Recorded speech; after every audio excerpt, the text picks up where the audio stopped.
Magandang buhay mga kaibigan, welcome back na naman sa ating munting channel. Sa bidyong ito, isa na namang gimat ang pag-uusapan natin. Kaya naman bago tayo magpatuloy, kung kayo ay bago lang dito sa aking munting channel at mahilig kayo sa mga ganitong usapin ng mga pampaswerte, agimat, mutya, anting-anting at kung ano-ano pa na maaaring makatulong sa iyong pang-araw-araw na pamumuhay, ay pindutin mo na ang subscribe button at notification bell para isa ka rin sa unang makapanood kapag mayroon tayong bagong upload. So ayun na nga, alam nyo ga o pamilyar ka kayo din sa dahong are. Malamang nakakita na kayo ng ganyang dahon. Ayan ay dahon damo. Ayan yung damong alikbangon. So ayan mataba, kaya kung mapapansin nyo kakaiba sa mga ibang alikbangon o alikbangon So mataba yung klase ng alikbangon na aking nakuha dahil yung kanyang lupa na tinubuan mataba. So merong makikita kayong ibang klaseng ganari yung medyo payat-payatin ang kanyang dahon. So malamang hindi mataba ang lupa kaya siya ay payat. Ganari ang itsura niyan.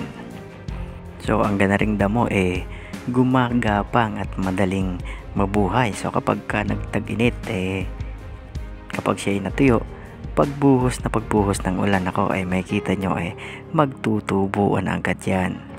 So ayan namumulaklak ng kadalasan medyo blue na may pagka violet o blue violet. At yan namumunga ayan nga, namumunga siya ng buto.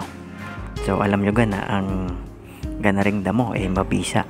Maraming gamot ito o halamang gamot sa mga nahihirapang umihi. May mga UTI yan pinapakuluan at iniinom. Ganon din naman kung kayo natuklaw ng ahas o kumuha kayo ng ilang pirasong dahon niyan, dikdikin ninyo at bigayin ninyo yung purong katas niyan inumin ninyo upang hindi lumapot agad ang inyong mga dugo. Tapos yung pinagdiktikan o yung pinagpigaan itapal ninyo sa parteng natuklaw ng ahas.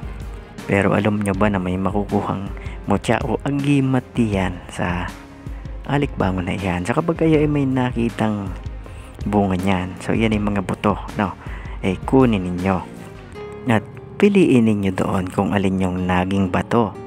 So ang isa sa paraan na pagpili kung iyan bato ilagay ninyo sa tubig.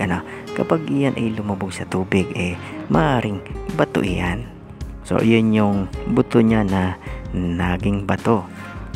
So ang bisa noon kapag kayo mayroong kakilala na halos nahihirapan ng bumangon o nakahiga na lang sa higaan, naratay na ng sakit, ibabad nyo lang yan sa tubig. At yung pinagbabarang tubig ipainom mo dun sa taong may sakit. Tiyak na siya gagaling at babangon siyang muli. Ganon din naman kung gusto mong ikaw hindi agad mamatay, magbaong ka niyan sa iyong katawan. So yung mutya na naging bato ang ibabaon ninyo So kapag yan naibaon na ninyo sa inyong katawan, kapag kayo namatay, maaari kayong mabuhay uli. Iyon kapag kayo nabasa ng tubig. So mas magaling kung ang makakabasa sa inyo tubig ulan. O kaya naman yung hamog. Yung hamog, alam nyo yung hamog na magdamag. So yan magaling din. Subalit kung ang pagkamatay mo naputukan ka na ng ugat sa iyong utak, nako wala nang pag-asa. Subalit kapag ikaw napatakan ng tubig, gagalaw ka pa.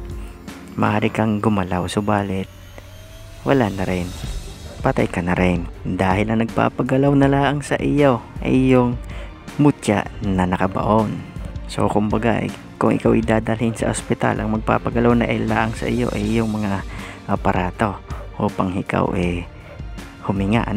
So yan ang magpapagalaw na lang sa iyo kung ikaw wala sa ospital yung mutya na tangan-tangan mo.